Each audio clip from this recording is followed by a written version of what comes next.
Lors du gala au Bristol, le milliardaire Julien Leblanc se cache des projecteurs et rencontre Chloé, une femme de chambre de l'hôtel avec une mélodie dans l'âme.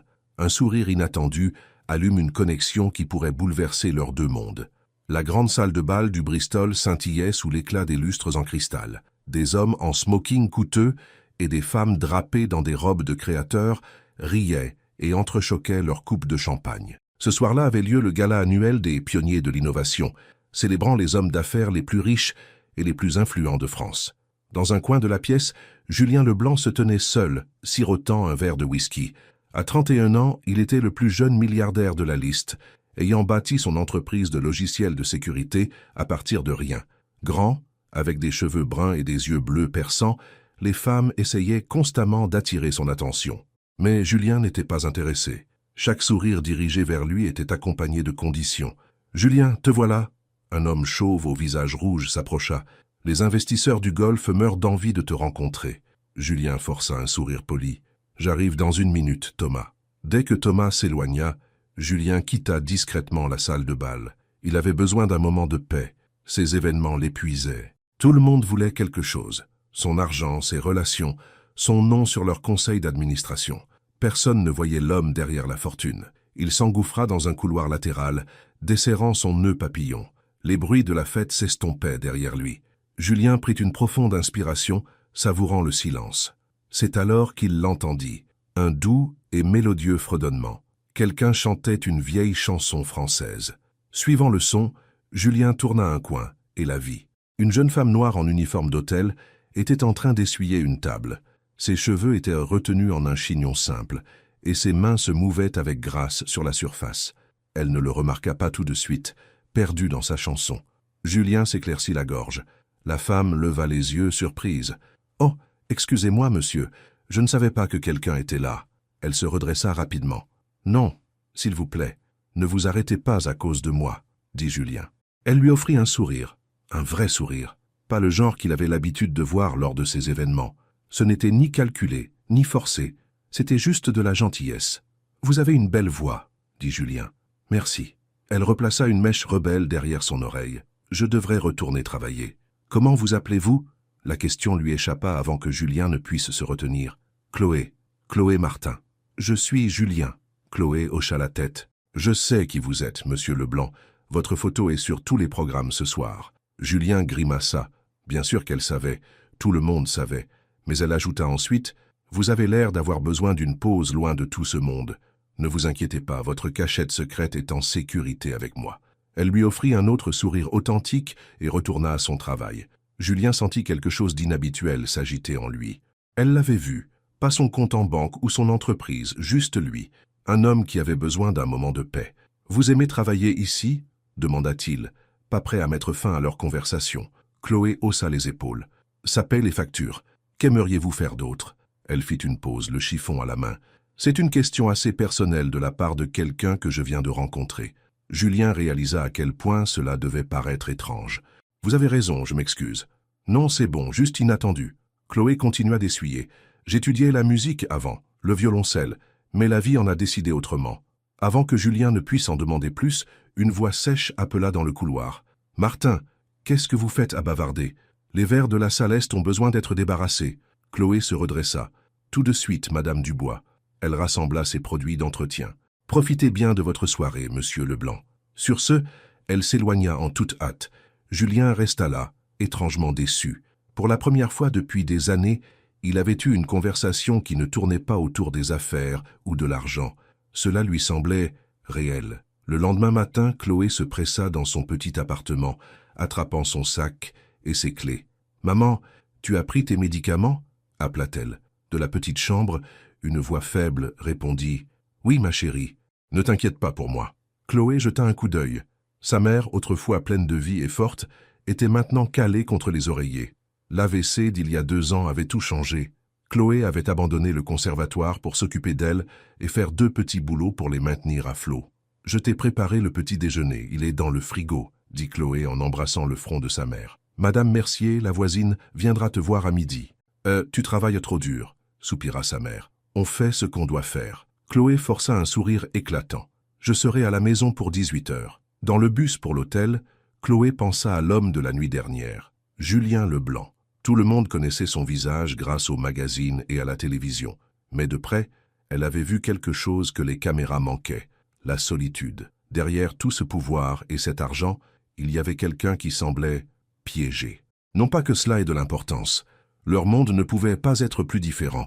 Il ne se souviendrait probablement pas de son nom le lendemain matin. Dans son appartement de luxe, Julien était assis à son bureau, révisant des contrats, quand son assistante Sophie entra. « Votre rendez-vous de 9 heures est là », annonça-t-elle, « et votre père a appelé, 2 fois. » Julien soupira. Richard Leblanc n'était pas son père biologique, mais l'homme l'avait adopté à 12 ans, à la mort des parents de Julien. Ce n'était pas par amour. Richard avait vu le don de Julien pour les ordinateurs et voulait le façonner en un atout commercial, ce qu'il avait fait. « Dites-lui que je le rappellerai, » dit Julien. Son téléphone vibra avec un SMS de Mélanie, le mannequin avec qui il sortait occasionnellement. « Dîner ce soir ? Tu m'as manqué au gala. » Julien ne répondit pas. Son esprit ne cessait de divaguer vers la femme de chambre de la nuit dernière, Chloé. Elle avait fredonné si magnifiquement, et ce sourire. « Monsieur ?» La voix de Sophie le tira de ses pensées. « Dois-je faire entrer Monsieur Nakamura ?» Julien hocha la tête, repoussant les pensées de Chloé. Il avait une entreprise valant des milliards d'euros à diriger. Pas le temps pour les distractions. 3 jours plus tard, Chloé nettoyait une salle de conférence lorsqu'elle entendit quelqu'un entrer. Elle se retourna et trouva Julien Leblanc, debout dans l'embrasure de la porte. « Monsieur Leblanc, » dit-elle surprise, « le centre d'affaires est au bout du couloir si vous le cherchez. » Je ne cherchais pas le centre d'affaires. Julien entra, refermant la porte. Il avait l'air différent aujourd'hui, toujours dans un costume coûteux, mais plus abordable d'une certaine manière. « En fait, je vous cherchais. » Le cœur de Chloé rata un battement. « Moi, pourquoi ?» Julien semblait presque nerveux, quelque chose qu'elle n'aurait pas attendu d'un homme si puissant. « Je voulais vous entendre chanter à nouveau. » Chloé rit, un son authentique et surpris. « Ce n'est généralement pas ce que les gens attendent du personnel d'entretien. Je ne m'intéresse généralement pas à ce que les autres veulent. » Julien sourit, et cette fois son sourire atteignit ses yeux. Un silence gênant s'installa entre eux. « Je devrais retourner travailler, » dit finalement Chloé. « Si Madame Dubois me trouve à nouveau en train de bavarder avec des clients, je pourrais perdre mon emploi. Et si je vous disais que j'ai réservé la terrasse sur le toit pour un dîner d'affaires privé ce soir ?» dit Julien. « Vers 20 heures. Il pourrait avoir besoin d'une inspection préalable. » Chloé leva un sourcil. « Vous me demandez de vous rencontrer ? Seulement si vous le souhaitez, juste pour parler. » Il ajouta rapidement, « Je ne rencontre pas beaucoup de gens qui me traitent comme une personne normale. » Chloé aurait dû dire non. Les hommes comme Julien Leblanc ne voulaient pas juste parler à des femmes comme elle, mais quelque chose dans ses yeux semblait sincère, solitaire même. « La terrasse sur le toit à 20 heures, » dit-elle finalement, mais juste pour quelques minutes. Après le départ de Julien, Chloé se demanda si elle était insensée. Ce n'était pas un conte de fées. Elle n'était pas Cendrillon, et les milliardaires ne tombaient pas amoureux de femmes de chambre d'hôtel dans la vraie vie. Mais peut-être, juste peut-être, voulait-il simplement ce que tout le monde veut, quelqu'un qui voit la vraie personne à l'intérieur. La terrasse sur le toit était magnifique la nuit. Les lumières de Paris scintillaient tout autour, et quelqu'un avait accroché de petites lumières blanches le long de la balustrade. Chloé avait troqué son uniforme contre un simple jean et un pull bleu. Elle s'était presque convaincue de ne pas venir une 12aine de fois. Julien était déjà là, appuyé contre la balustrade. Il avait lui aussi changé de tenue, optant pour des vêtements plus décontractés, bien que son décontracté ait probablement coûté plus cher que son loyer mensuel. « Vous êtes venu ?» dit-il, l'air soulagé. « Je ne suis toujours pas sûr de pourquoi. » Chloé resta près de la porte. Julien désigna une petite table avec 2 chaises. « Voulez-vous vous asseoir avec moi ?» Juste un instant. Contre son meilleur jugement, Chloé le rejoignit. « Parlez-moi de votre musique » dit Julien une fois qu'ils furent assis. « Vous avez mentionné que vous jouiez du violoncelle ?» Chloé fut surprise qu'il s'en souvienne. « J'étais au Conservatoire de Paris, avec une bourse complète. » Les yeux de Julien s'écarquillèrent. « C'est impressionnant. Pourquoi avez-vous arrêté ?» Chloé hésita. Elle ne partageait généralement pas sa vie personnelle, surtout avec des inconnus. Mais quelque chose dans le calme de la nuit et l'expression attentive de Julien la poussa à continuer. « Ma mère a eu un AVC, un assez grave. Je suis la seule personne qu'elle ait, alors j'ai abandonné mes études pour m'occuper d'elle. J'ai eu ce travail plus un autre où je fais le service le week-end. Cela a dû être un choix difficile, » dit Julien doucement. « Ce n'était pas vraiment un choix. » Chloé haussa les épaules. « Elle a tout sacrifié pour moi quand j'étais enfant. Maintenant c'est mon tour. » Julien hocha la tête, son respect pour elle grandissant visiblement. Vous jouez toujours? Mon violoncelle prend la poussière dans le placard. Pas le temps. Chloé changea de sujet. Et vous? Que fait Julien Leblanc quand il ne dirige pas un empire du logiciel? Julien eut l'air décontenancé, comme si personne ne lui avait jamais posé cette question auparavant. Je travaille, dit-il. C'est à peu près tout. Pas de loisirs, pas de passion? Julien sembla chercher une réponse.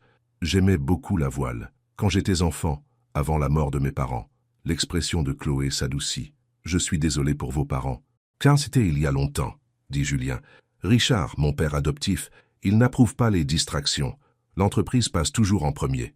Cela semble solitaire, dit Chloé sans réfléchir. Leurs regards se croisèrent, et quelque chose passa entre eux, une compréhension.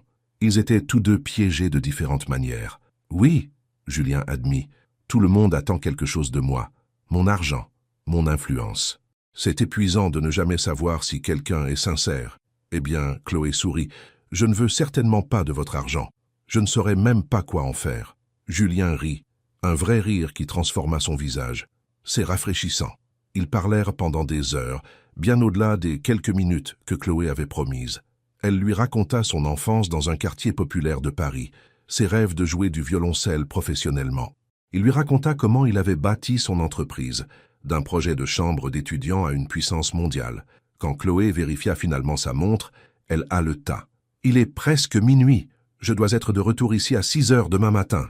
Je vous ai retenu trop longtemps, dit Julien, l'air sincèrement désolé. Laissez mon chauffeur vous raccompagner chez vous. Pas besoin. Je prends le bus. À cette heure-ci? S'il vous plaît, j'insiste. C'est le moins que je puisse faire pour avoir monopolisé votre soirée. Chloé hésita, mais la praticité l'emporta. Une voiture la ramènerait beaucoup plus vite. Alors qu'il marchait vers l'ascenseur, Julien dit « J'aimerais vous revoir, Chloé. Serait-ce possible ?» Chloé s'arrêta. « Monsieur Leblanc. »« Julien, s'il vous plaît. »« Julien, j'ai apprécié cette soirée, mais nous vivons dans des mondes complètement différents. Vous le savez. Je sais que nous venons de milieux différents, reconnut-il. Mais ce soir a été la première vraie conversation que j'ai eue depuis des années.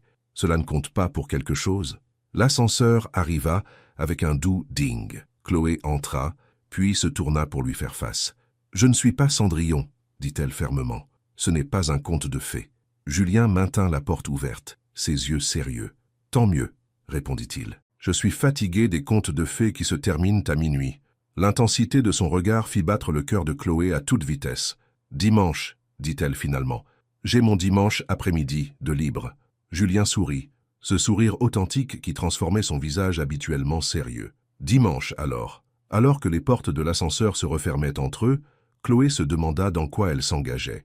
Les hommes comme Julien ne finissaient pas avec des femmes comme elle, mais pour la première fois depuis l'AVC de sa mère, elle ressentit autre chose que l'épuisement et le devoir. Elle ressentit de l'espoir, et cela la terrifiait plus que tout. Dans son bureau, le lendemain matin, Julien ne pouvait pas se concentrer. Il ne cessait de penser à Chloé. Son rire, sa force, la façon dont elle le regardait comme un simple homme, pas comme un milliardaire. « Monsieur ?» Sophie interrompit ses pensées. « Votre père est là. » Avant que Julien ne puisse répondre, Richard Leblanc entra d'un pas décidé. À 65 ans, il était toujours imposant, cheveux argentés, impeccablement vêtu, avec des yeux froids qui ne laissaient rien échapper. « Julien, tu as évité mes appels. »« J'ai été occupé, » répondit Julien en se levant. Richard balaya le bureau du regard. « La réunion du conseil est la semaine prochaine. Je suppose que tout est en ordre ?»« Bien sûr. » Puis Richard plissa les yeux. « Tu sembles distrait ces derniers temps. Les investisseurs du Golfe ont mentionné que tu avais quitté le gala plus tôt. J'avais du travail à finir. » Richard n'eut pas l'air convaincu. « Souviens-toi de ce que je t'ai appris, Julien. Les indulgences personnelles sont pour les faibles.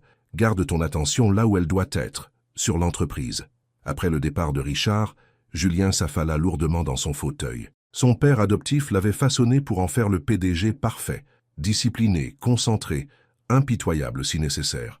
Pendant des années, Julien avait vécu exactement comme Richard le voulait. Mais la nuit dernière avec Chloé avait éveillé quelque chose en lui, une soif de quelque chose de réel, quelque chose qui lui était propre. Pour la première fois, Julien remit en question la vie qu'il avait construite. Le succès valait-il la peine si on n'avait personne avec qui le partager?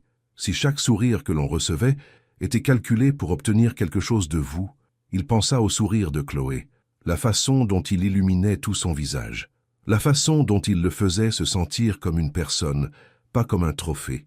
Dimanche ne pouvait pas arriver assez vite. La mère de Chloé remarqua le changement chez elle immédiatement. « Tu fredonnes à nouveau, dit-elle, tandis que Chloé préparait le petit déjeuner. Tu n'as pas fredonné depuis longtemps. » Chloé n'avait pas réalisé qu'elle le faisait. Juste de bonne humeur, je suppose. Sa mère lui lança un regard entendu. « C'est un homme. Maman, ne me fais pas ta maman. » Je connais ce regard. Elle tendit la main vers celle de Chloé. « Parle-moi de lui. » Chloé soupira. « Ce n'est rien de sérieux.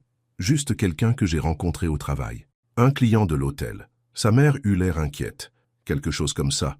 Chloé ne voulait pas expliquer qu'elle avait passé des heures à parler à l'un des hommes les plus riches de France. Cela lui semblait absurde même à elle. « Sois prudente, ma chérie, » prévint sa mère. « Les hommes qui passent par les hôtels ne cherchent pas à rester. »« Ce n'est pas comme ça, » insista Chloé. « Nous avons juste parlé. Il est différent. » Sa mère lui serra la main. « Souviens-toi juste qui tu es. Tu n'es pas un caprice passager. Tu es une femme Martin. Nous avons de l'acier dans la colonne vertébrale. » Chloé sourit. « Je sais, maman. Je sais exactement qui je suis. » Mais à l'approche du dimanche, Chloé se demanda si c'était vrai, car la femme qui attendait avec impatience de revoir Julien Leblanc se sentait très différente de la personne pratique et la tête basse qu'elle avait été ces 2 dernières années, et c'était à la fois excitant et dangereux. Julien avait de l'argent, du pouvoir et un monde d'options. Chloé avait des responsabilités, 2 emplois et un cœur qu'elle ne pouvait pas se permettre de briser. Le dimanche ne serait qu'un après-midi, un bref aperçu d'une autre vie, rien de plus. Du moins, c'est ce qu'elle se disait. Le dimanche arriva avec un ciel clair et des températures douces, une parfaite journée d'automne parisienne. Chloé se tenait devant son petit placard, essayant de décider quoi porter. Rien ne semblait convenir. Tout paraissait soit trop élégant, soit trop décontracté pour ce que Julien avait prévu. Mais juste quelque chose de confortable, appela sa mère depuis le salon où elle faisait ses exercices de physiothérapie. S'il ne t'aime pas pour ce que tu es, alors il ne vaut pas ton temps. Chloé opta finalement pour un jean foncé, des bottes et son pull bleu préféré. Simple, mais soigné. Elle n'essayait pas d'être quelqu'un qu'elle n'était pas. « Ne m'attends pas, dit-elle à sa mère en lui embrassant la joue. Madame Mercier vient t'aider pour le dîner. » Sa mère lui attrapa la main. « Fais attention à ton cœur, ma chérie. Les hommes comme lui, ils vivent dans un monde différent. Ce n'est qu'un après-midi, maman. » Mais même en disant cela, Chloé savait qu'elle était déjà plus impliquée qu'elle ne le devrait. Julien lui avait envoyé un SMS pour la retrouver dans un petit café près du jardin du Luxembourg. Quand elle arriva, il était déjà là, habillé de manière décontractée avec un jean et un simple pull gris qui coûtait probablement plus cher que son loyer, mais sans le costume coûteux, il avait l'air plus jeune, plus abordable. « Vous êtes venu, dit-il, se levant alors qu'elle approchait. « Vous pensiez le contraire ?» Je n'étais pas sûr. Son honnêteté la surprit. Ils commandèrent des cafés, et Julien demanda « Vous aimez marcher ?» Je pensais que nous pourrions traverser le parc. Alors qu'il se promenait dans le jardin du Luxembourg, Julien garda une distance respectueuse. Contrairement aux hommes d'affaires qui faisaient parfois des commentaires grossiers à l'hôtel, il ne la mit jamais mal à l'aise. « Parlez-moi de votre entreprise de sécurité, » dit Chloé. « Comment l'avez-vous démarrée ?» Julien sourit. « La plupart des femmes ne posent pas de questions à ce sujet. Elles prétendent être intéressées par mon travail, mais elles sont vraiment juste intéressées par mon compte en banque. » « Je ne suis pas la plupart des femmes, » répondit Chloé, « et je suis sincèrement curieuse. » Alors Julien lui raconta comment il avait développé un algorithme de sécurité révolutionnaire à l'université, capable de protéger les données mieux que tout ce qui était sur le marché. Comment il avait travaillé jour et nuit à coder dans sa chambre d'étudiant pendant que les autres faisaient la fête. Richard, mon père adoptif, il a immédiatement vu le potentiel. Il a investi le capital initial. C'est un homme d'affaires jusqu'à la moelle. « Vous n'avez pas l'air proche, » observa Chloé. Julien hésita. « Richard ne m'a pas adopté par amour. Il a vu un atout utile, un enfant doué pour les ordinateurs. Il m'a façonné selon ses désirs. Cela semble froid. Enfin, c'était comme ça, j'ai beaucoup appris de lui. Mais non, nous ne sommes pas proches. » Ils atteignirent un banc surplombant le lac. Des enfants faisaient naviguer des bateaux jouets, tandis que des couples se promenaient main dans la main. « Et votre famille ?» demanda Julien. « Juste ma mère maintenant. Papa est parti quand j'étais petite, mais maman suffisait. Elle faisait 2 petits boulots pour me payer le conservatoire. Elle s'assurait que j'ai des cours, un violoncelle décent. Elle a l'air incroyable. » « Elle l'est. » Chloé sourit. « Après son AVC, les rôles se sont inversés. Maintenant, c'est moi qui m'occupe d'elle. » Le respect de Julien pour elle était évident dans ses yeux. La plupart des gens n'abandonneraient pas leurs rêves comme ça. Elle n'a jamais abandonné pour moi. Comment aurais-je pu l'abandonner? Chloé haussa les épaules. En plus, c'est temporaire. Une fois qu'elle ira mieux, peut-être que je pourrai retourner à l'école à temps partiel. Ils parlèrent pendant des heures, se promenant dans le parc tandis que l'après-midi se transformait en soirée.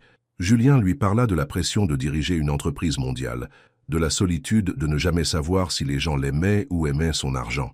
Chloé lui parla de sa musique, fredonnant même des passages de ses concertos pour violoncelle préférés. Alors que l'obscurité tombait, Julien dit « Vous avez faim. Je connais un super petit restaurant italien pas loin. » Le restaurant était petit et confortable, pas l'établissement chic que Chloé avait imaginé. Le propriétaire salua Julien par son nom. « Vous venez souvent ici ?» demanda Chloé, surprise. « Quand je veux éviter d'être reconnu, » admit Julien. « Marc me traite comme n'importe quel autre client. » Autour de pâtes et de vin, leur conversation s'approfondit. Julien parla de ses vrais parents, décédés dans un accident de voiture quand il avait 12 ans.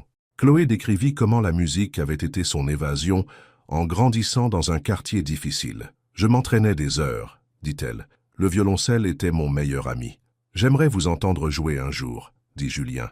Chloé rit. « Je suis assez rouillé. Je n'y ai pas touché depuis presque 2 ans. Je parie que vous êtes toujours incroyable. » Leurs regards se croisèrent à travers la table et quelque chose changea entre eux. Ce n'était plus juste une conversation amicale. Il y avait une attraction qu'aucun des deux ne pouvait nier. Quand Julien la raccompagna plus tard, il se gara devant son immeuble.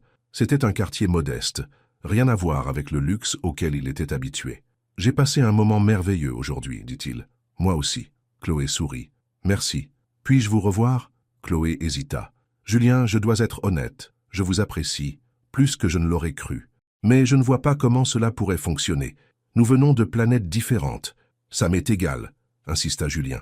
Quand je suis avec vous, je me sens réel. Savez-vous à quel point c'est rare pour moi? Mais votre monde, tous ces galas, ces réunions d'affaires et ces jets privés, ce n'est pas moi. Peut-être que je ne veux pas de ce monde non plus. L'intensité dans les yeux de Julien lui coupa le souffle. Peut-être que je suis fatigué d'être Julien Leblanc, le milliardaire, et que je veux juste être Julien l'homme. Avant qu'elle ne puisse répondre, il se pencha et l'embrassa, doucement, hésitamment. Chloé savait qu'elle aurait dû se reculer, protéger son cœur. Au lieu de cela, elle lui rendit son baiser. Quand ils se séparèrent enfin, Julien murmura « Dites-moi que vous me reverrez. » Contre toute raison, Chloé hocha la tête. Oui. Dans les semaines qui suivirent, Julien et Chloé trouvèrent le temps de se voir chaque fois qu'ils le pouvaient. Il la retrouvait après ses services à l'hôtel. Elle passait ses rares jours de congé avec lui. Il se contentait de choses simples, des promenades au jardin du Luxembourg, des dîners tranquilles, de longues conversations dans sa voiture. Julien découvrit une liberté qu'il n'avait jamais connue. Avec Ariane, il n'avait pas à être le puissant PDG ou le fils dévoué. Il pouvait simplement être lui-même, un homme avec des doutes, des rêves et un amour grandissant pour une femme qui voyait son vrai lui. Ariane recommença à rire, à fredonner. Pendant quelques heures avec Julien, elle pouvait oublier les factures, les frais médicaux de sa mère et l'épuisement de cumuler 2 emplois. Un soir, alors qu'ils étaient assis sur la terrasse du Ritz, là où ils avaient eu leur première vraie conversation, Julien dit « Je veux que tu rencontres quelqu'un d'important pour moi. » Ariane se tendit. « Ton père ?»« Non, pas Philippe. Quelqu'un de bien mieux. » Julien sourit mystérieusement. « Es-tu libre demain après-midi ?» Le lendemain, Julien vint chercher Ariane dans sa rutilante berline noire et la conduisit à un port de plaisance en Normandie. Était amarré là un magnifique voilier nommé Liberté. « C'est ce que je voulais te présenter, » dit Julien avec fierté. « Je l'ai acheté la semaine dernière. » Ariane le regarda, surprise. « Tu as acheté un bateau ? Je t'avais dit que j'adorais naviguer avant que mes parents ne décèdent. Je n'étais pas monté sur un bateau depuis près de 20 ans. Qu'est-ce qui t'a fait recommencer ?» Julien lui prit la main. « Toi. Parler avec toi m'a rappelé qu'il y a plus dans la vie que le simple travail, que j'ai le droit d'avoir des choses justes pour moi. » Ariane ressentit un mélange d'émotions, de la joie d'avoir eu une influence positive sur lui, mais aussi de l'inquiétude. Leur relation le changeait, le faisait remettre en question sa vie si structurée. Était-ce une bonne chose? Julien lui enseigna les bases de la voile, tandis qu'il naviguait autour du port. Il avait l'air plus jeune, insouciant, son visage détendu comme elle ne l'avait jamais vu auparavant. « Philippe détesterait ça, » admit-il en riant. « Il pense que les loisirs sont pour les faibles. Ton père a l'air d'être un homme difficile. »« Il l'est, mais il a fait de moi ce que je suis. »« À quel prix ?» demanda Ariane doucement. Julien n'eut pas de réponse à cela. Philippe Lefebvre était assis dans son bureau somptueux, examinant des rapports, lorsque son assistante entra. « Monsieur, ceci vient d'arriver. » Elle déposa une enveloppe Kraft sur son bureau. À l'intérieur, il y avait des photographies. Julien et une jeune femme noire se promenant au jardin du Luxembourg, dînant dans un petit restaurant, naviguant sur un bateau. Sur chaque photo, Julien avait l'air heureux, détendu, méconnaissable, si différent de l'homme discipliné et concentré que Philippe avait façonné. Le visage de Philippe se durcit. C'était inacceptable, absolument inacceptable. Il décrocha son téléphone. Trouvez tout sur cette femme, absolument tout. Ariane nettoyait une salle de conférence à l'hôtel lorsque Madame Duval, sa superviseuse, s'approcha avec une expression sévère. « Bénard, le directeur de l'hôtel veut vous voir. » Tout de suite, le cœur d'Ariane lui fit un bond. Était-il arrivé quelque chose à sa mère? Dans le bureau du directeur, elle fut surprise de trouver un homme plus âgé, grand et élégant, qui l'attendait à la place. « Mademoiselle Bénard, je vous en prie, asseyez-vous. » Sa voix était cultivée mais glaciale. « Je suis Philippe Lefebvre. » Ariane se figea, le père adoptif de Julien, l'homme qui avait fait de Julien le puissant homme d'affaires qu'il était aujourd'hui. « Je vais être direct, » dit Philippe. « Je suis au courant de votre relation avec mon fils. Avec tout le respect que je vous dois, monsieur, cela ne regarde que Julien et moi. » Le sourire de Philippe n'atteignit pas ses yeux. Rien concernant Julien n'est privé. Il représente un groupe de plusieurs milliards d'euros. Ses choix rejaillissent sur notre image de marque. Ariane redressa les épaules. Je ne vois pas ce que cela a à voir avec mon emploi. Permettez-moi d'être plus clair alors. Julien est en ligne pour prendre la succession à la présidence lorsque je prendrai ma retraite. Il ne peut pas se permettre de distraction. Oh, c'est ce que je suis? Une distraction? Comment l'appelleriez-vous autrement? La voix de Philippe était méprisante. Vous êtes une femme de chambre, une jeune femme sans diplôme ni perspective. Que pourriez-vous bien offrir à quelqu'un comme Julien? Les mots la blessèrent, mais Ariane refusa de le montrer. Peut-être quelque chose que l'argent ne peut acheter. Philippe rit froidement. Quel romantisme naïf. Laissez-moi vous dire comment cela va se terminer, mademoiselle Bénard. Julien se lassera finalement de cette petite aventure avec vous. Il se souviendra de qui il est et de ses responsabilités. Et il ne vous restera que des souvenirs. Vous ne connaissez pas très bien votre fils. Je le connais mieux que personne. Philippe se leva, la dominant de toute sa hauteur. Il est ambitieux, déterminé. Il ne va pas jeter tout ce qu'il a bâti pour un caprice passager. Après le départ de Philippe, Ariane resta assise, tremblante. Ces mots avaient touché toutes les insécurités qu'elle combattait. N'était-elle qu'une nouveauté pour Julien? Une évasion temporaire de sa vraie vie? Ce soir-là, Julien remarqua que quelque chose n'allait pas dès qu'il vint chercher Ariane. « Qu'est-ce qui s'est passé ?» demanda-t-il, inquiet. « Ton père m'a rendu visite aujourd'hui, » dit Ariane doucement. Le visage de Julien s'assombrit. « Quoi? Qu'est-ce qu'il t'a dit? » « Rien que je n'ai déjà pensé moi-même, que je ne suis pas assez bien pour toi, que je suis une distraction pour ta vraie vie. » Julien arrêta brusquement la voiture sur le bas-côté. « Écoute-moi, Philippe n'a pas le droit de décider avec qui je passe mon temps. Plus maintenant. » Mais s'il avait raison? Ariane regarda Julien directement. « Tu as bâti cette entreprise incroyable, cette vie. Je ne corresponds pas à ce monde, Julien. Peut-être que je ne veux plus de ce monde. » Julien lui prit les mains. « Ces dernières semaines avec toi ont été les plus heureuses de ma vie. Tu me fais me sentir humain à nouveau, Ariane. Et que se passera-t-il quand la nouveauté s'estompera? Quand tu devras choisir entre moi et ton entreprise? C'est ce que tu penses que c'est? Une nouveauté ?» Ariane détourna le regard. « Je ne sais plus quoi penser. » Julien lui tourna doucement le visage vers lui. « Alors laisse-moi être clair. Je suis en train de tomber amoureux de toi, Ariane Bénard. Non pas parce que tu es différente de mon monde, mais parce que tu es toi, forte, talentueuse, bienveillante. La femme qui me sourit juste parce que j'en ai besoin, pas à cause de ce que je peux lui donner. » Le cœur d'Ariane s'emballa à ces mots. Personne ne l'avait jamais fait se sentir aussi précieuse, aussi vue. « J'ai peur, » admit-elle. « Cela va si vite. Je sais. Cela me fait peur aussi. » L'honnêteté de Julien était désarmante. « Mais je suis fatigué de vivre la vie que Philippe a planifiée pour moi. Je veux construire quelque chose de réel, avec toi. » Quand il l'embrassa, Ariane se permit de croire que c'était possible. Qu'un homme comme Julien pouvait vraiment aimer quelqu'un comme elle, que les contes de fées devenaient parfois réalité, même pour les filles pragmatiques qui avaient renoncé à rêver. Le lendemain matin, Julien entra sans se faire annoncer dans le bureau de Philippe. « Comment oses-tu t'ingérer dans ma vie privée ?»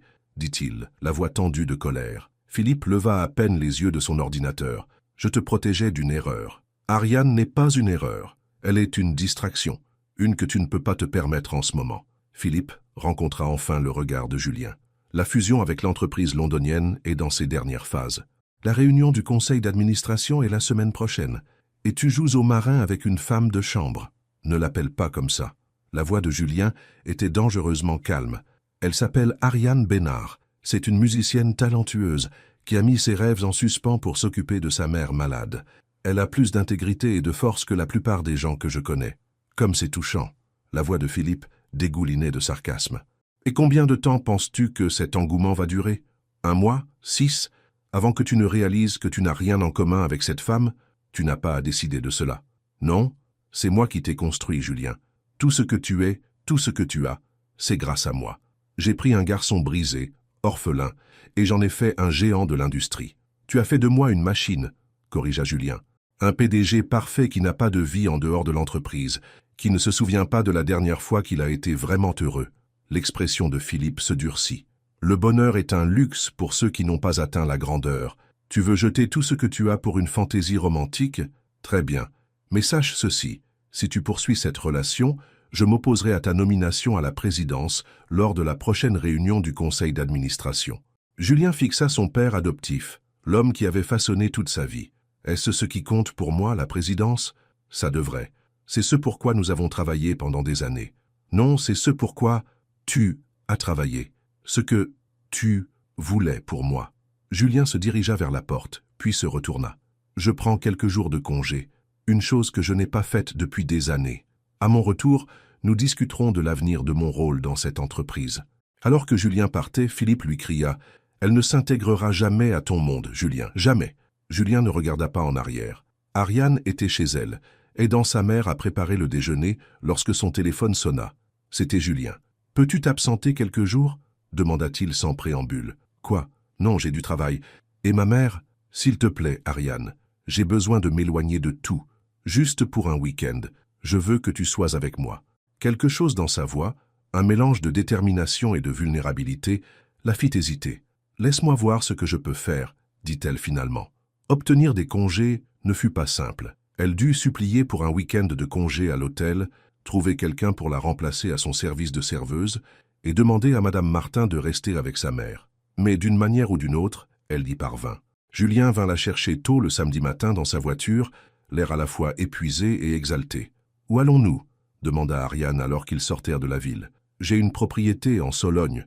Rien d'extraordinaire, mais très privé, loin de tout. » La propriété s'avéra être une belle demeure rustique surplombant un lac. De grands pins l'entouraient et un ponton de bois s'avançait dans l'eau claire. « C'est ça, ton idée de rien d'extraordinaire » rit Ariane. À l'intérieur, la maison était chaleureuse et accueillante, avec une cheminée en pierre et de grandes fenêtres donnant sur le lac. Julien sembla se détendre dès leur arrivée, la tension quittant visiblement ses épaules. « J'ai eu une dispute avec Philippe » admit-il alors qu'ils étaient assis sur la véranda à regarder le coucher du soleil. « Il a menacé de bloquer ma nomination à la présidence si je continuais de te voir. » Le cœur d'Ariane se serra. « Julien, je ne veux pas venir entre toi et ta carrière. Tu ne le fais pas. C'est Philippe. » Julien lui prit la main. « Toute ma vie, j'ai fait ce qu'il voulait. J'ai bâti l'entreprise qu'il a imaginée. J'ai vécu la vie qu'il a planifiée. Je ne l'ai jamais remis en question avant de te rencontrer. Qu'est-ce qui a changé? Moi. » Les yeux de Julien étaient intenses. « Tu m'as montré qu'il y a plus dans la vie que les feuilles de calcul et les réunions de conseil. Que j'ai le droit de vouloir des choses pour moi-même. »« Comme quoi ?» murmura Ariane. « Comme ça. » Julien l'embrassa doucement. « Comme nous. » Cette nuit-là, alors qu'ils étaient allongés devant la cheminée à parler, Ariane sentit les murs autour de son cœur s'écrouler. Julien n'était plus seulement le milliardaire. C'était un homme, complexe, réfléchi, en quête de son propre chemin. « Joue pour moi, » dit soudain Julien. « Quoi? Tu as dit que tu avais apporté ton violoncelle. »« Joue pour moi. » Ariane hésita. « Julien, je n'ai pas joué depuis presque 2 ans. Je serais horrible. Ça m'est égal. Je veux t'entendre. » Avec des mains tremblantes, Ariane sortit son violoncelle. L'instrument lui sembla à la fois familier et étrange, alors qu'elle le plaçait entre ses genoux. Elle prit une profonde inspiration et commença à jouer, avec hésitation au début, puis avec une confiance croissante. La musique emplit la propriété, envoûtante, magnifique, vivante. Julien la regarda hypnotisé, tandis qu'Ariane se perdait dans la mélodie. C'était la femme derrière l'uniforme d'hôtel, l'artiste qui avait mis ses rêves en suspens par amour pour sa famille. Quand elle eut fini, il y avait des larmes dans les yeux de Julien. « C'était magnifique », dit-il doucement. « C'était rouillé », corrigea Ariane, embarrassée. « Mes doigts ont tellement oublié. Ils se souviendront. » Julien se rapprocha, lui prenant les mains. « Ariane, je veux t'aider. Laisse-moi payer les soins de ta mère pour que tu puisses reprendre tes études. » Ariane retira ses mains. « Non, absolument pas. Pourquoi pas? J'ai plus d'argent que je ne pourrais en dépenser en 10 vies. Parce que je ne suis pas avec toi pour ton argent, Julien. Je ne l'ai jamais été. Si je te laisse commencer à payer des choses, cela changerait tout. Pas pour moi, insista Julien, mais pour moi, pour le monde. » Ariane se leva, mettant de la distance entre eux. « Comment cela paraîtrait-il? Le milliardaire et la femme de chambre qu'il entretient. Non, Julien, je ne serai pas ton cas de charité. Ce n'est pas ce que c'est, n'est-ce pas? » défia Ariane. « Tu vois un problème, ma situation, et tu veux le résoudre avec de l'argent. C'est ce que tu fais, Julien, tu résous les problèmes. » Julien eut l'air atterré. « Je veux juste t'aider. Je sais. » La voix d'Ariane s'adoucit. « Et j'aime que tu le veuilles. Mais c'est ma vie, mon combat. Je dois le gérer à ma manière. » Ils allèrent se coucher avec le problème non résolu, une nouvelle tension entre eux. Ariane fixa le plafond, se demandant si Philippe avait raison. Peut-être que leur monde était trop différent. Peut-être que l'amour ne suffisait pas à combler ce fossé. Le lendemain matin, Julien trouva Ariane sur le ponton, regardant le lever du soleil sur le lac. « Je suis désolé, » dit-il, s'asseyant à côté d'elle. « Tu avais raison. J'essayais de résoudre les choses de la seule manière que je connaisse. » Ariane s'appuya contre lui, et j'ai réagi de manière excessive. Je suis juste sensible à ce sujet. J'ai travaillé si dur pour me tenir debout par mes propres moyens. Je sais, c'est l'une des choses que j'admire le plus chez toi. Julien passa un bras autour d'elle. Plus d'offres d'aide financière, je te le promets. Ariane lui sourit. Merci. Mais alors qu'il retournait en ville ce soir-là, la réalité commença à s'immiscer de nouveau. Demain, Julien retournerait à son monde de salle de conseil et de décision à milliards d'euros. Ariane remettrait son uniforme d'hôtel et retournerait nettoyer des chambres. Combien de temps pourrait-ils exister dans ces deux mondes avant que quelque chose ne doive céder? Comme s'il lisait dans ses pensées, Julien dit « J'ai le gala de bienfaisance à l'hôtel le week-end prochain. Je sais, je suis prévu pour y travailler. » Julien hésita. « Viens avec moi plutôt, comme mon invité. » Ariane le regarda. « Tu plaisantes. Je suis tout à fait sérieux. Julien, je ne peux pas aller à un gala.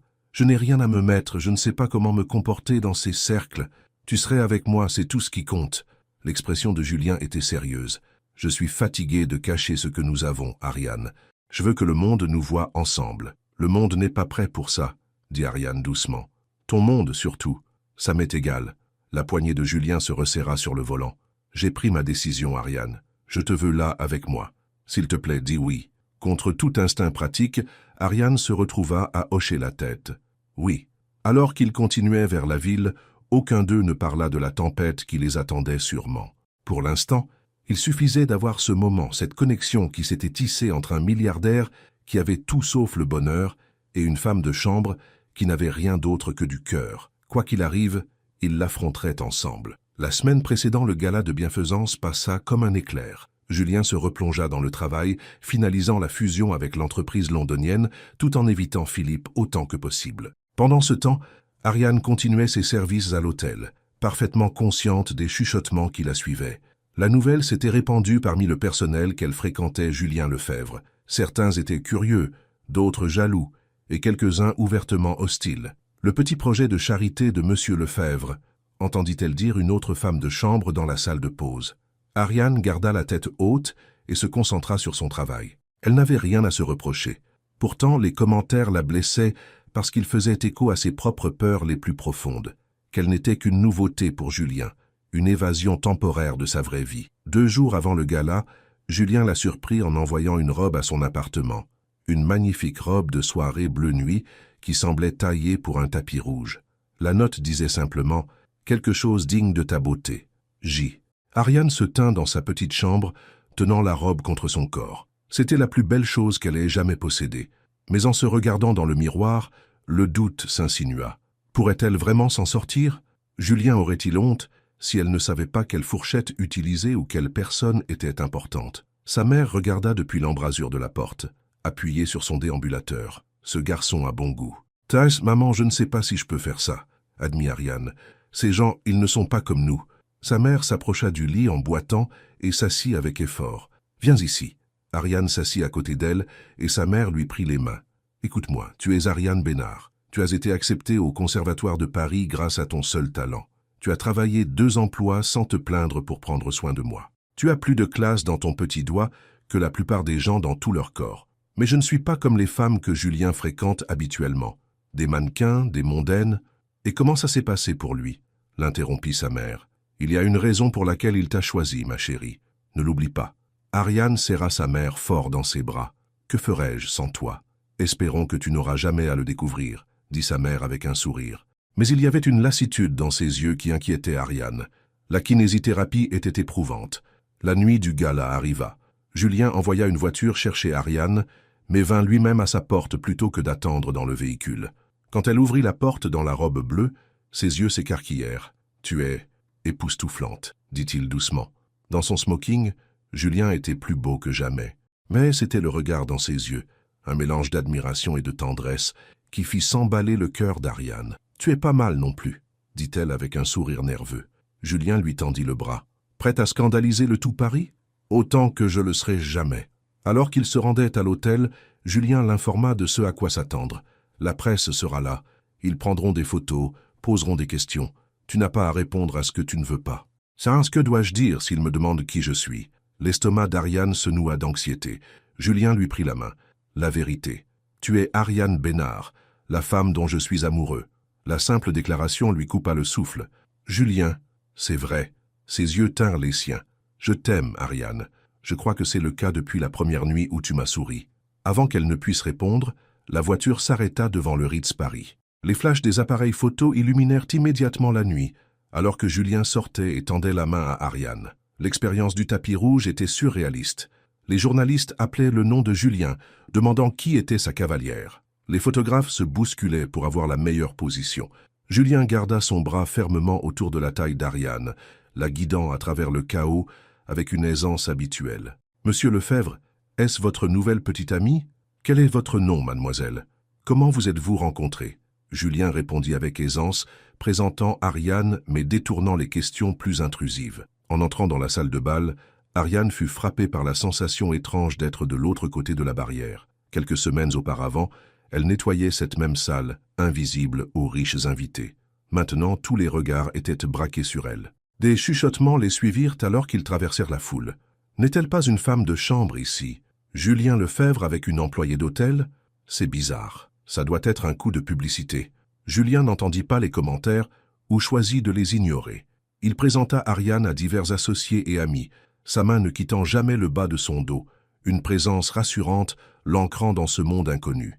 La plupart des gens étaient polis, bien que clairement curieux. Quelques-uns furent sincèrement chaleureux, notamment un couple plus âgé qui s'avéra être les mentors de Julien de ses débuts en affaires. « Alors c'est vous qui avez ramené ce sourire sur le visage de Julien », dit gentiment la femme. « Nous étions inquiets pour lui. Tout travail et pas de joie ne mènent qu'à une vie fade. » Alors qu'ils se dirigeaient vers leur table, Julien fut arrêté par une blonde saisissante, vêtue d'une robe de créateur. « Julien, mon chéri, quelle surprise !» Son sourire était forcé, ses yeux froids alors qu'ils évaluaient Ariane. « Mélissa !» Julien hocha la tête sèchement. « Voici Ariane Bénard.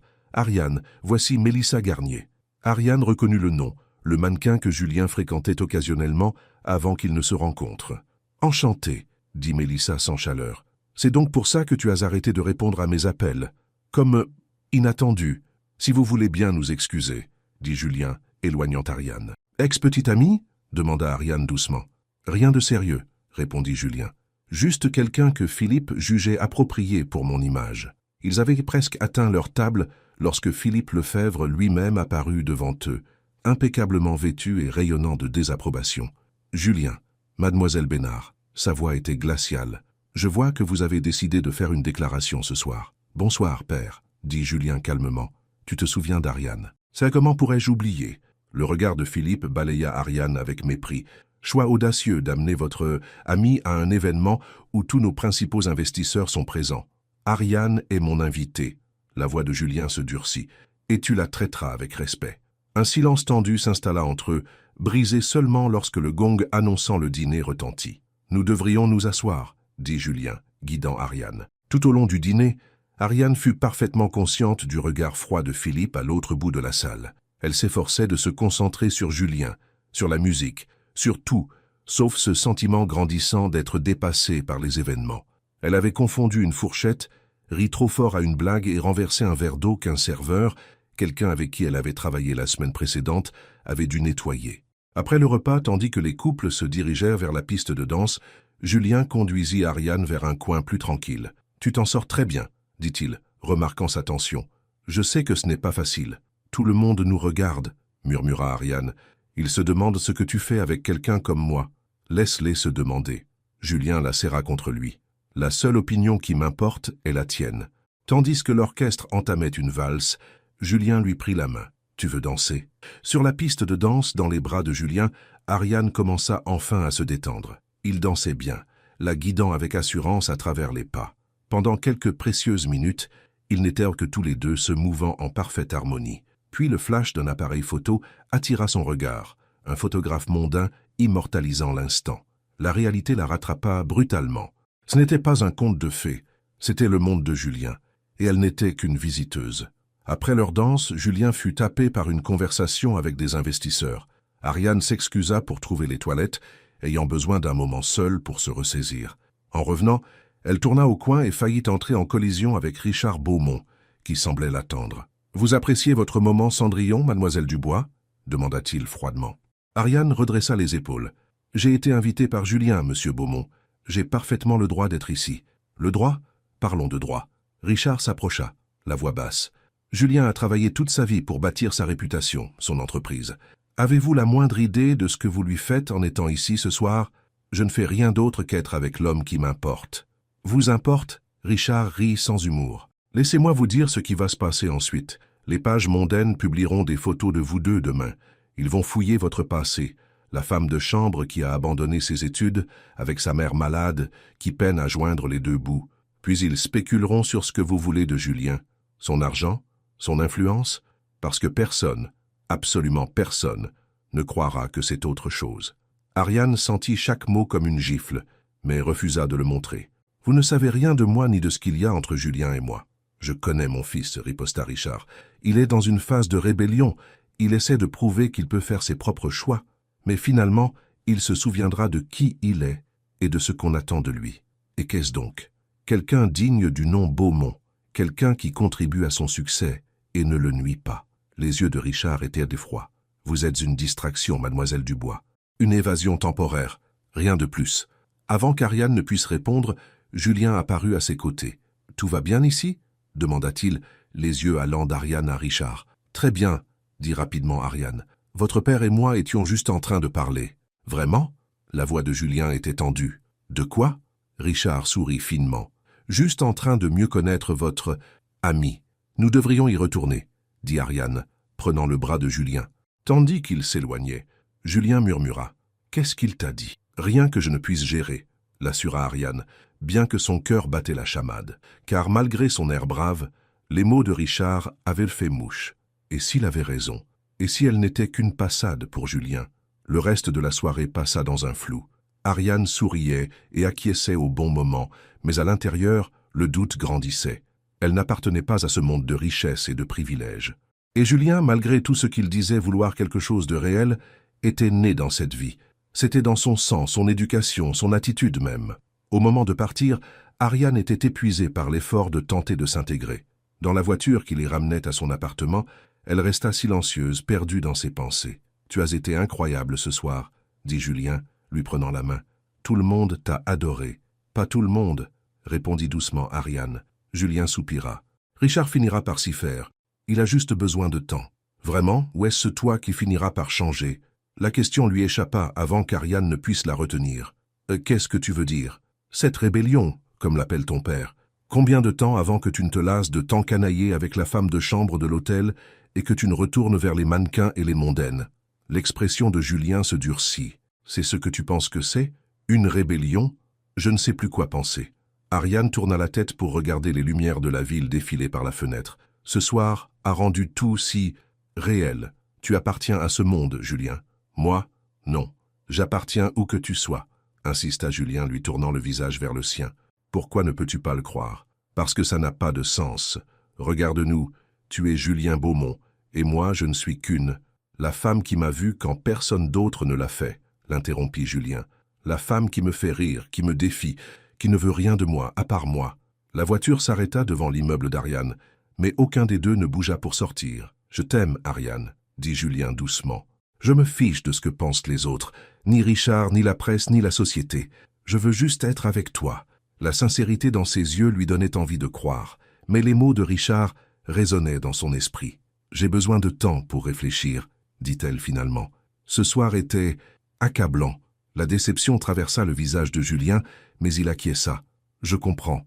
Prends tout le temps dont tu as besoin. » Il la raccompagna jusqu'à sa porte, l'embrassa doucement et partit.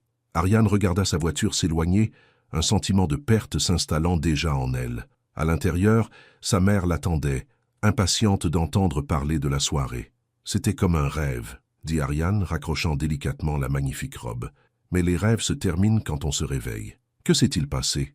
demanda sa mère, inquiète. Ariane s'assit lourdement sur le canapé. Son père est arrivé. Le monde entier est arrivé. La réalité est arrivée. Elle raconta à sa mère les mots de Richard, les regards, les murmures. « Et le pire, c'est que peut-être ils ont raison, » conclut Ariane. « Peut-être que ce n'est que temporaire.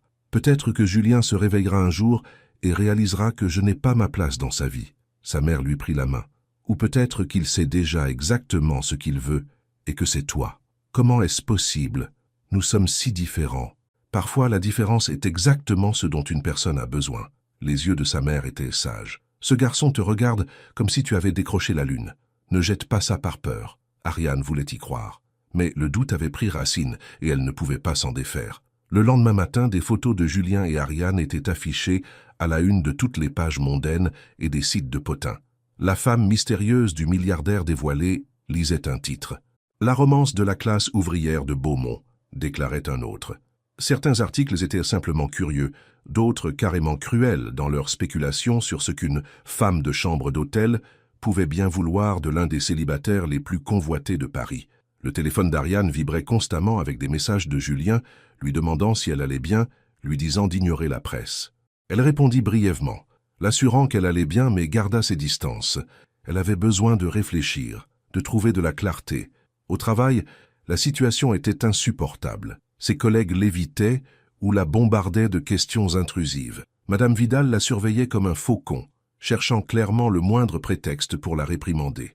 À la fin de son service, Ariane avait pris une décision. Elle devait prendre du recul par rapport à Julien, du moins jusqu'à ce qu'elle puisse éclaircir ses sentiments. Ce n'était juste pour aucun d'eux de continuer, alors qu'elle avait tant de doutes. Elle rentrait chez elle quand son téléphone sonna. Sa voisine, Madame Leclerc, appelant en panique. « Ariane, il faut que tu rentres tout de suite. C'est ta mère. Elle s'est effondrée.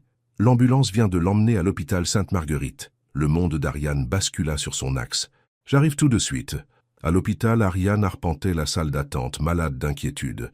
Les médecins faisaient des tests, mais ne lui disaient encore rien de concret. Sans réfléchir, elle appela Julien. Il répondit immédiatement. « Ariane, je me suis fait du souci pour toi. »« C'est ma mère, » dit-elle, la voix brisée. « Elle est à l'hôpital. Ils ne me disent rien, et j'ai peur, Julien. »« Quel hôpital ?» Sa voix était calme, posée. « Sainte-Marguerite. J'arrive. Ne bouge pas. » Julien arriva en temps record, toujours en costume de ville.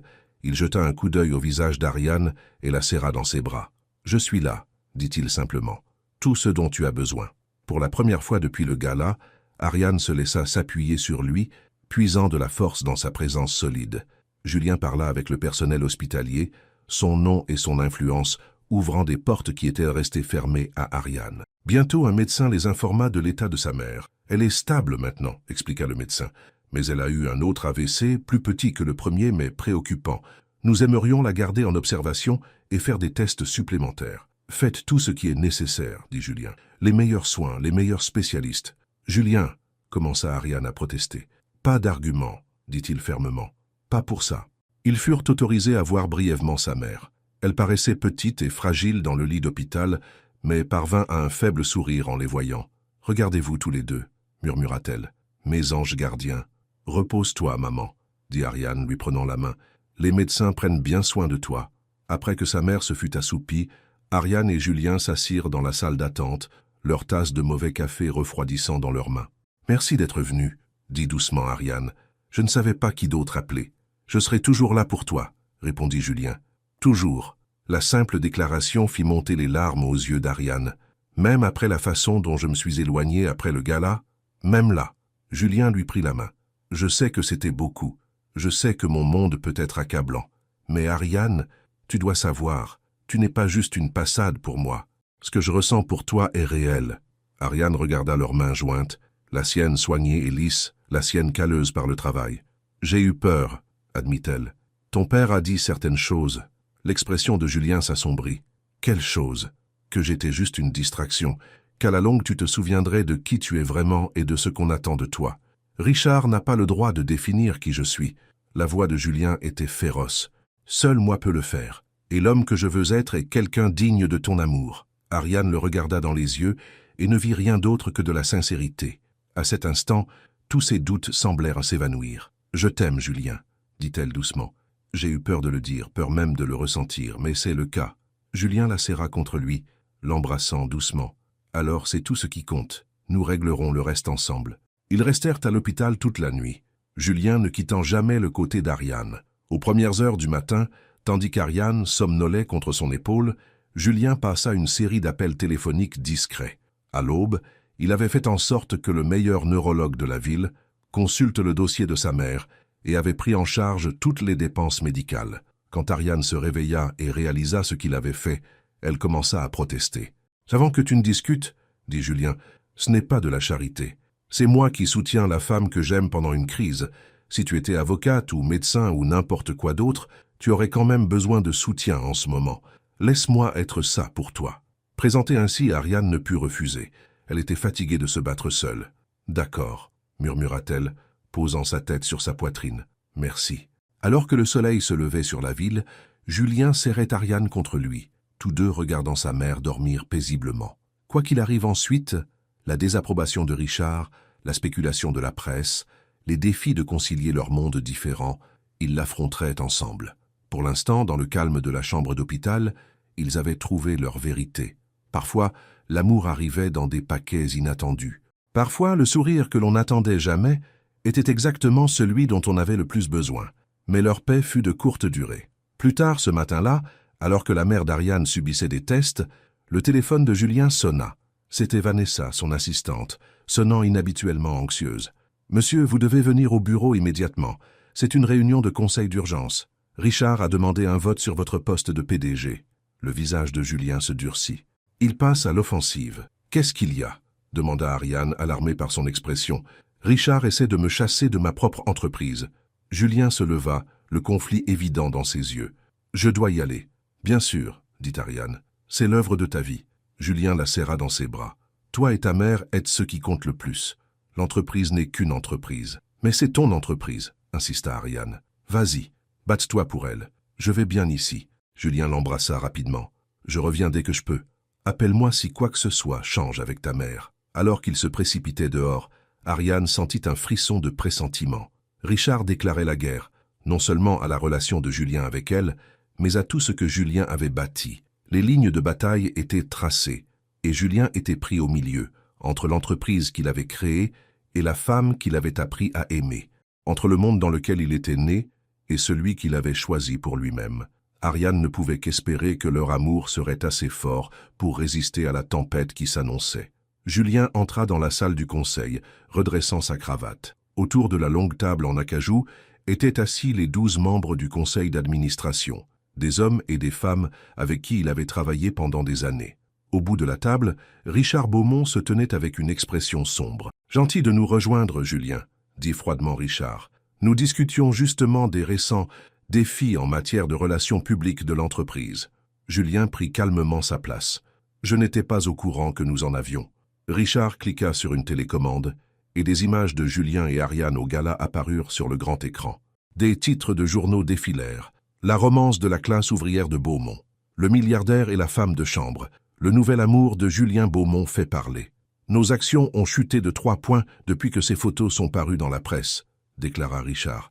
Les investisseurs sont préoccupés par votre jugement, votre concentration, votre engagement envers cette entreprise. Mon engagement? La voix de Julien était dangereusement basse. J'ai bâti cette entreprise à partir de rien. Chaque ligne de code de notre logiciel original a été écrite par moi. Chaque client majeur a été sécurisé par moi. Avec mes conseils, riposta Richard, avec mes contacts, avec mes investissements. Ce qui a rapporté au centuple, rétorqua Julien. De quoi s'agit-il vraiment, Richard? Parce que nous savons tous les deux que ce n'est pas une question de prix des actions. Le visage de Richard se durcit. Il s'agit de ce qui est le mieux pour Sécurité Beaumont.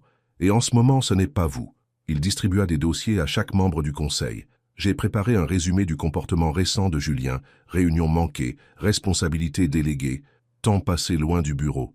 Tout coïncide avec sa relation avec cette femme de chambre d'hôtel. Elle s'appelle Ariane Dubois, dit Julien, la voix tendue de colère. Et ma vie personnelle n'est pas à débattre dans cette salle de conseil. Elle l'est quand elle affecte cette entreprise. Richard frappa la main sur la table. Vous êtes devenu distrait, déconcentré. Vous négligez vos responsabilités. Pourquoi? Une passade. Julien se leva lentement, regardant chaque membre du conseil dans les yeux. C'est ce que vous pensez tous? Que j'ai en quelque sorte échoué cette entreprise? Il y eut un silence gênant.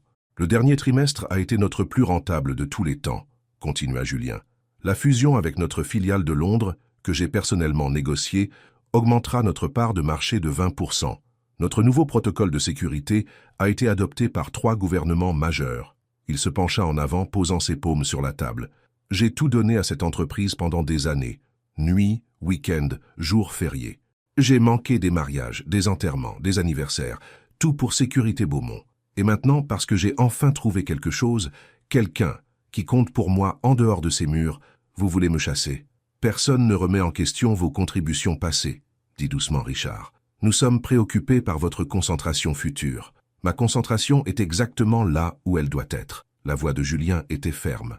Sur cette entreprise quand je suis ici, et sur ma vie personnelle quand je ne le suis pas, comme tout être humain normal. Il se tourna vers Richard. C'est de ça qu'il s'agit vraiment, n'est-ce pas? Vous ne supportez pas que je fasse enfin mes propres choix, que je ne suive plus votre plan. Le visage de Richard devint rouge de colère. Vous faites une erreur qui pourrait vous coûter tout ce pourquoi vous avez travaillé. Non, riposta Julien. Je suis enfin en train de comprendre ce qui compte vraiment. Et si je dois choisir entre cette entreprise et la femme que j'aime, la question ne se pose même pas. Des halètements résonnèrent autour de la table. Vous quitteriez tout ça? Pour elle? Richard semblait sincèrement choqué. En un clin d'œil, la voix de Julien était calme, certaine. Mais ça ne devrait pas en arriver là. Je peux être à la fois un bon PDG et un homme amoureux. Si ce n'est pas acceptable pour ce conseil, alors oui, je partirai. L'une des plus anciennes membres du conseil, Éléonore de Rivière, prit enfin la parole. Je connais Julien depuis qu'il est enfant. Je l'ai vu tout sacrifier pour cette entreprise. S'il a enfin trouvé un peu de bonheur, qui sommes-nous pour nous mettre en travers de son chemin? La question, ajouta un autre membre du conseil, est de savoir si ses choix personnels affectent sa capacité à diriger. Et je n'ai vu aucune preuve de cela. Le vent commença à tourner alors que de plus en plus de membres du conseil exprimaient leur soutien à Julien. Le visage de Richard devint de plus en plus frustré alors qu'il réalisait qu'il perdait le contrôle de la situation. Finalement, Éléonore appela au vote. Tous ceux qui sont en faveur du maintien de Julien Beaumont en tant que PDG de Sécurité Beaumont, dites oui. Un par un, les mains se levèrent autour de la table. Quand le compte fut fait, seuls Richard et 2 de ses plus proches alliés avaient voté contre Julien. Le conseil a parlé, annonça Éléonore. Julien reste PDG. Le visage de Richard était un masque de rage à peine contenu. Ce n'est pas fini, dit-il doucement à Julien avant de sortir en trombe de la pièce. Julien prit une profonde inspiration, remerciant du regard les membres du conseil qui l'avaient soutenu. Puis il sortit son téléphone pour prendre des nouvelles d'Ariane. À l'hôpital, Ariane était assise près du lit de sa mère, lui tenant la main. La dernière série de tests avait montré une amélioration, mais le médecin avait été clair, sa mère avait besoin de soins plus spécialisés qu'Ariane ne pouvait lui offrir à la maison. Nous recommandons un centre de rééducation, avait expliqué le neurologue, au moins pour quelques mois. Avec une thérapie appropriée, elle pourrait retrouver une grande partie de son indépendance. La pensée du coup serra l'estomac d'Ariane. Leur assurance couvrirait une partie, mais pas du tout assez. Elle devrait prendre plus de services, peut-être trouver un 3e emploi. Sa mère remua, ouvrant les yeux. « Tu as l'air inquiète, ma chérie. » Ariane força un sourire. « Je réfléchis juste. À Julien ?» La voix de sa mère était faible mais pleine de sagesse. « À tout. » Ariane soupira. Le médecin veut que tu ailles dans un centre de rééducation pour des soins spécialisés. Nous ne pouvons pas nous permettre ça. Je trouverai une solution. Je trouve toujours. Sa mère lui serra faiblement la main. Tu ne peux pas continuer à mettre ta vie entre parenthèses pour moi, Ariane. Tu as une chance de vivre quelque chose de spécial avec cet homme. Ne la laisse pas t'échapper à cause de moi. Tu es ma mère. Tu passes avant tout. Et tu es ma fille. Ton bonheur est tout ce que j'ai toujours voulu. Les yeux de sa mère se remplirent de larmes. Je t'ai vu abandonner tant de choses. Ta musique, tes études, tes rêves. Je ne te laisserai pas abandonner l'amour aussi. Avant qu'Ariane ne puisse répondre, une infirmière entra. « Mademoiselle Dubois, il y a quelqu'un qui veut vous voir. Il dit être un ami de la famille. » À la surprise d'Ariane, c'était Éléonore de Rivière, l'élégante femme âgée qu'elle avait brièvement rencontrée au gala. « Madame de Rivière, qu'est-ce que vous faites ici ?»« Julien m'a appelé, » expliqua Éléonore. « Il est retenu au bureau, mais voulait que quelqu'un vienne prendre de vos nouvelles. » Elle sourit chaleureusement à la mère d'Ariane. « Vous devez être Madame Dubois. Je suis Éléonore de Rivière, une vieille amie de la famille de Julien. » Ariane les présenta correctement, toujours confuse par la présence de la femme. « Julien pense beaucoup de votre fille, » dit Éléonore à Madame Dubois. « Je ne l'ai jamais vue aussi passionnée par quoi que ce soit, ou qui que ce soit auparavant. »« C'est un homme bon, » répondit Madame Dubois. « Mieux que son père, d'après ce que j'entends. » Éléonore rit. « Richard est compliqué. Il a toujours cru que le succès avait un coût personnel. Julien apprend enfin que cela n'a pas besoin d'être vrai. » Pendant qu'elle parlait, Ariane fut frappée par l'authenticité d'Éléonore. Contrairement à la plupart des associés de Julien, elle traitait Ariane et sa mère avec un respect sincère, et non une curiosité ou un dédain à peine dissimulé. « Julien a mentionné que votre mère pourrait avoir besoin de soins spécialisés, » dit Éléonore en partant. « Mon défunt mari a eu un AVC il y a 5 ans. Le centre de rééducation Le Chêne Vert a fait des merveilles pour lui. Je serais heureuse de passer un coup de fil, d'aider à arranger les choses. »« Ça est très gentil, » dit Ariane avec prudence. « Mais nous sommes encore en train de régler l'aspect financier. » Éléonore agita la main d'un geste dédaigneux. « L'argent ne devrait pas être un obstacle à des soins appropriés. Laissez-moi voir ce que je peux faire. » Après son départ, la mère d'Ariane parut pensive. « Ces gens, Ariane, ils vivent dans un monde différent du nôtre. Je sais, maman, c'est ce qui m'inquiète. »« Non, écoute-moi bien. » La voix de sa mère se raffermit. « Ils ont un pouvoir que nous n'avons pas, des relations que nous n'avons pas. Si Julien et ses amis veulent t'aider, peut-être devrions-nous les laisser faire. Mais je ne veux pas dépendre d'eux, de lui. Il y a une différence entre dépendance et accepter de l'aide. » Sa mère la regarda sérieusement. « La fierté est un luxe que nous ne pouvons pas toujours nous permettre, ma chérie. » Quand Julien arriva enfin à l'hôpital ce soir-là, il parut épuisé mais soulagé. « J'ai gardé mon poste, » dit-il en embrassant le front d'Ariane. « Le conseil d'administration a voté en ma faveur. Et Richard, pas content. » L'expression de Julien était sombre. « Mais il n'y peut plus rien maintenant. » Il s'assit auprès d'Ariane, prenant sa main. « Comment va ta mère ?» Ariane le mit au courant des recommandations du médecin pour la rééducation. « Je ne sais pas comment nous allons gérer cela financièrement, mais laisse-moi t'aider, » l'interrompit Julien. « S'il te plaît, Ariane, il ne s'agit pas de charité ou d'essayer de résoudre tes problèmes. Il s'agit de soutenir quelqu'un que j'aime. » La sincérité dans ses yeux brisa la résistance restante d'Ariane. « D'accord, » dit-elle doucement. « Merci. » Julien parut surpris par son acceptation facile. « Vraiment ? Pas d'argument ? Ma mère m'a fait comprendre que parfois, il est normal d'accepter de l'aide. » Ariane sourit faiblement. « De plus, je suis trop fatiguée pour me battre à ce sujet. » Julien la serra dans ses bras, et Ariane se laissa s'appuyer sur sa force. Pour la première fois depuis des années, elle n'avait pas à tout porter seule. Les semaines suivantes passèrent dans un flou. Avec l'aide de Julien, la mère d'Ariane fut transférée au centre de rééducation Les Tilleuls, l'un des meilleurs établissements de la région. Ariane prit un congé de ses 2 emplois pour passer du temps avec sa mère et l'aider à s'installer. Julien tint parole, gérant les arrangements financiers sans qu'Ariane ne se sente comme un cas de charité. Il lui rendait souvent visite, apportant des fleurs et des livres, charmant les infirmières et tissant de véritables liens avec la mère d'Ariane. « Ce garçon est une perle, » dit sa mère un après-midi après le départ de Julien. « Il ne te regarde pas comme si tu étais une chose qu'il a achetée. Il te regarde comme si tu étais quelque chose de précieux qu'il a trouvé. » Ariane ne pouvait le nier. Malgré leurs origines différentes, Julien la traitait en égale, ne faisant jamais étalage de sa fortune, ni la faisant se sentir inférieure. Au contraire, il semblait admirer sa force et sa résilience. Pendant ce temps, la frénésie médiatique autour de leur relation avait commencé à s'apaiser. Un milliardaire fréquentant une femme issue d'un milieu modeste n'était plus à la une des journaux. Ils s'installèrent dans une routine, passant leurs soirées dans le petit appartement d'Ariane ou des nuits tranquilles dans l'appartement terrasse de Julien. Une nuit, alors qu'ils étaient assis sur le balcon de Julien, surplombant la ville, il aborda un sujet qu'ils avaient évité. « J'ai réfléchi à l'avenir, dit-il en prenant sa main. Notre avenir. » Le cœur d'Ariane s'emballa. « Qu'en est-il?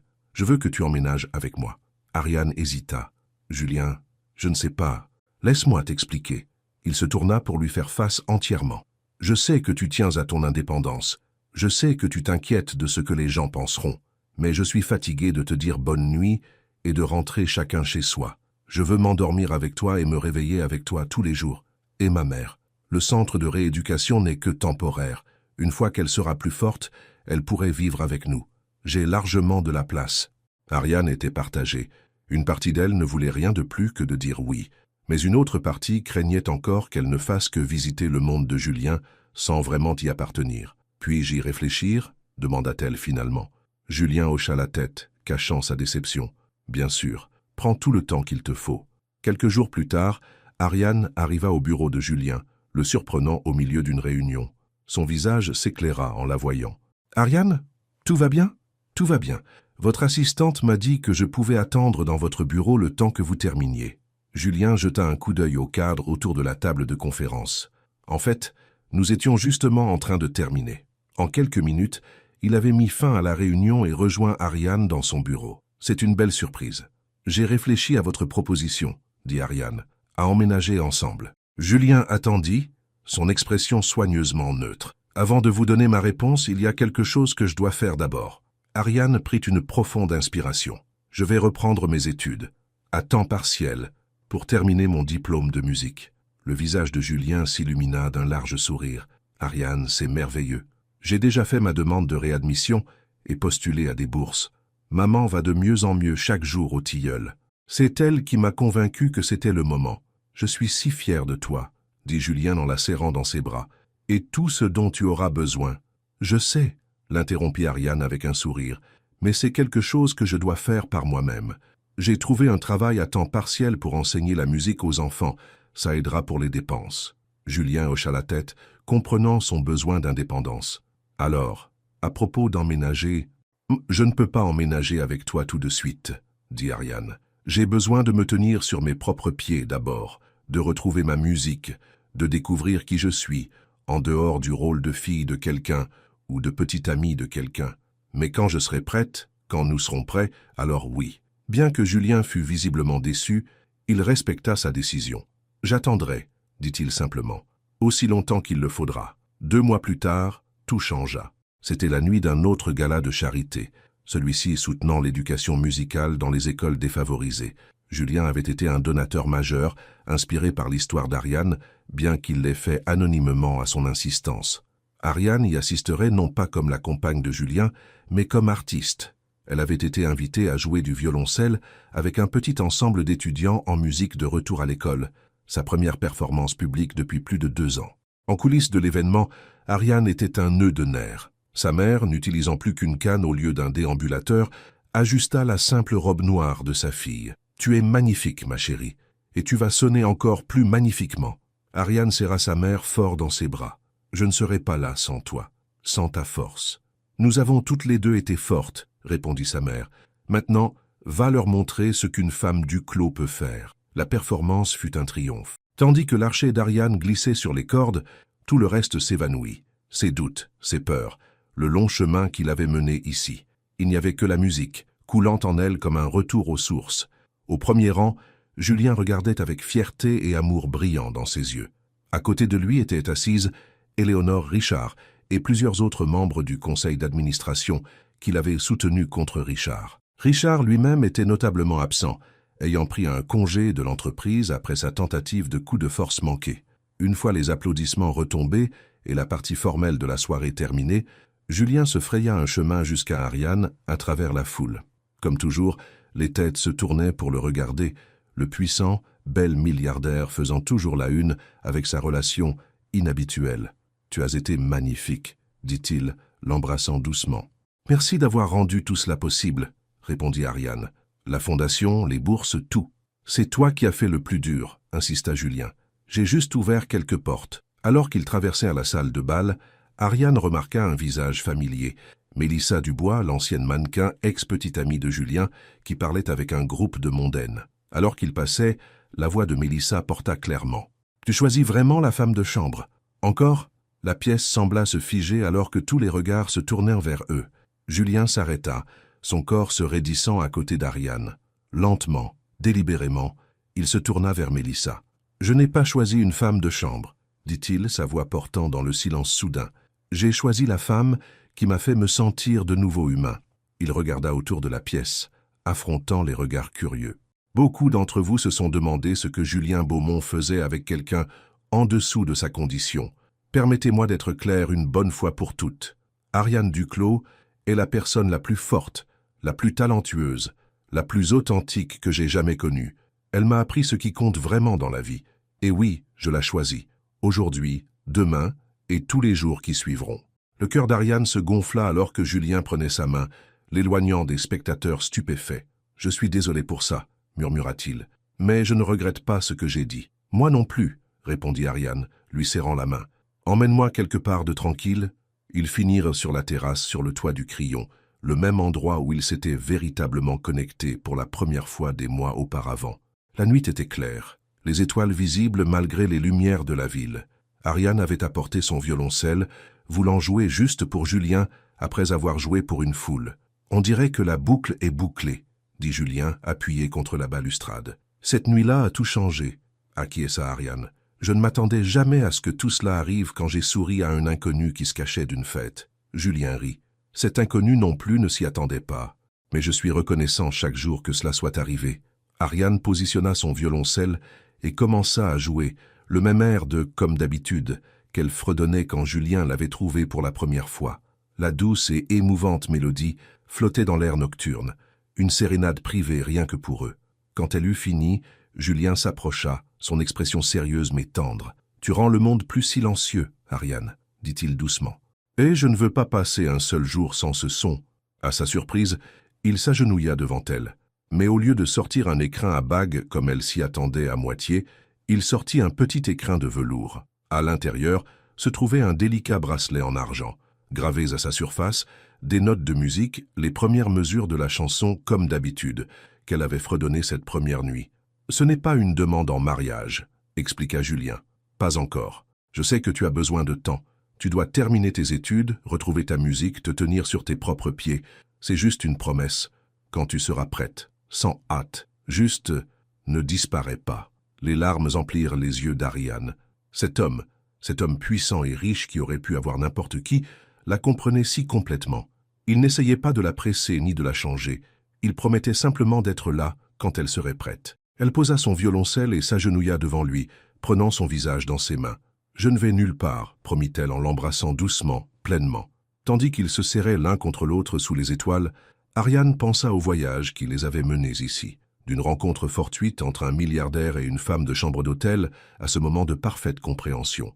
Leur monde s'était heurté, s'était transformé l'un l'autre et avait créé quelque chose de nouveau, quelque chose de réel. Julien avait retrouvé l'humanité qui lui manquait, la connexion dont il rêvait sans le savoir. Ariane avait trouvé la force de reprendre ses rêves, de croire à nouveau aux possibilités. Et ils avaient tous deux trouvé un amour qu'aucun n'attendait. Un amour qui voyait au-delà des étiquettes et des comptes en banque jusqu'à la personne profonde. Un amour qui offrait un soutien sans exigence, une force sans contrôle, et surtout la liberté de grandir ensemble. Richard s'était trompé. L'origine sociale ne déterminait pas le destin. L'argent ne pouvait pas acheter une connexion authentique. Et parfois, le sourire que l'on n'attendait jamais était celui qui changeait tout. 6 mois plus tard, Ariane se tenait en coulisses d'une petite salle de concert, violoncelle en main. Elle était sur le point d'interpréter son récital de fin d'études, l'étape finale avant de recevoir son diplôme de musique tant attendu. Au premier rang se trouvait sa mère, marchant désormais avec une simple petite canne, sa santé considérablement améliorée après des mois de soins de qualité.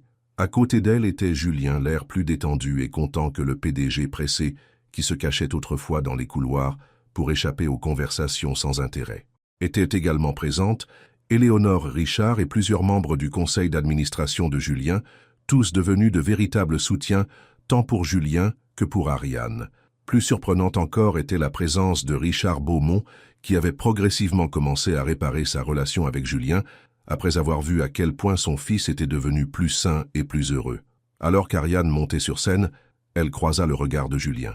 Il lui sourit, ce sourire authentique, sans retenue, qui faisait toujours battre son cœur la chamade. Elle lui rendit son sourire, se souvenant comment tout avait commencé par une simple connexion humaine. Un milliardaire se cachant du monde, une femme de chambre avec une chanson dans le cœur malgré ses difficultés, et le sourire qui a tout changé.